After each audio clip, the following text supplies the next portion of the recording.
That's the closest anybody's been to Trump in almost a year in state polling.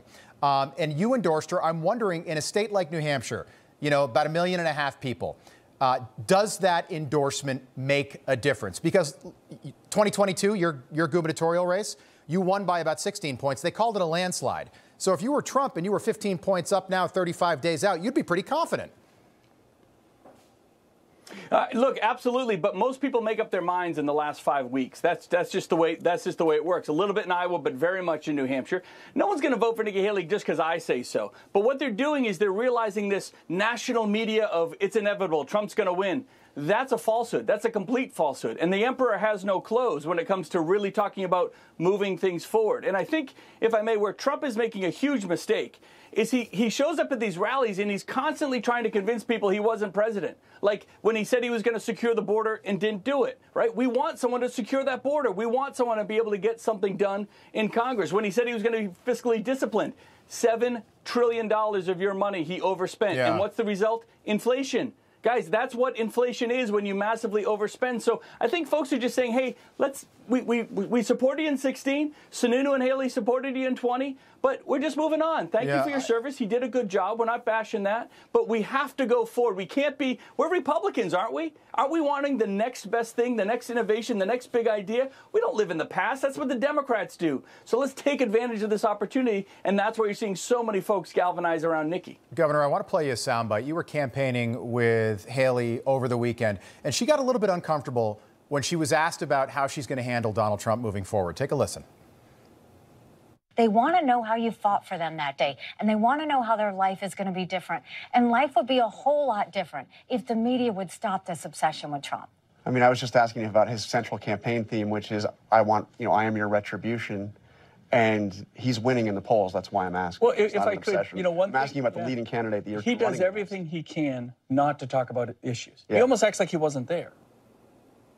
Okay, so, Governor, how does Nikki Haley, and you guys are campaigning together for the next 35 days at least, how does she plan to counterattack if Trump finally goes after her? And then on the other side of that, why hasn't she ruled out running with Donald Trump if she's so against Donald Trump?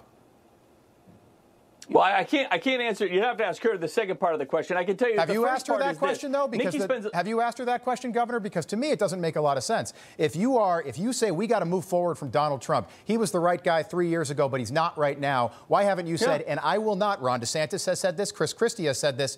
I will not run with him if he's the nominee and asks me. Well, again, that's going to be a conversation, but that I don't think is ever going to happen between Trump and Haley, because I really think Haley's going to obviously win this in New Hampshire, and that sets the reset button. In terms of how she talks about Trump, she's not just talking about the other candidates. That's what separates her apart. That's why her numbers are surging. She talks about what she's going to do, and you have, the anti-Trump people say, you're not tough enough on him, and the conservatives are like, you're not supporting him enough. And she says, look, I had a good working relationship with him. We support him in 16 and 20. We're just politely saying thank you for the service. We're not living in the past, man. We're moving on. And this is what I'm bringing to the table. Does Trump talk about what he's going to do in the future? No. He just kind of reiterates the same stuff that he didn't get done back in 18. And it's not inspiring. It's not exciting. If you've seen him at these rallies, I don't know if you've gone to the rallies, guys. It ain't the rallies of 2016. Yeah. He's lost his fastball. Well, it's kind of Governor, like a 90-minute droning on. She's bringing energy. Joe Biden's America is so bad 3 years into his first term. I think people are longing for the Trump days. I think they look at things like mean tweets and say, boy, maybe that wasn't so bad. I've heard Ambassador Haley say that you're going to be partners for at least now the next 35 days. Do you see yourself maybe being partners for the next 322 days till Election Day? Let's say she's the nominee. Would you run with her? Because you're not running for re-election in New Hampshire. Oh, sure. Oh, absolutely. Look, I would do anything. Look, I'm not supporting Nikki Haley because she might win and she might do this. I'm supporting her because she's far and away the best qualified to be president. And I think you're absolutely right. People are furious with what's going on with Biden. Now, if they think Trump is just inevitable, okay, we're just going to go with it. But, when you poll Trump voters, this is a real number. The number one reason why people say they'll support Trump is because they say, well, he's going to win anyway, so it's inevitable. Yeah.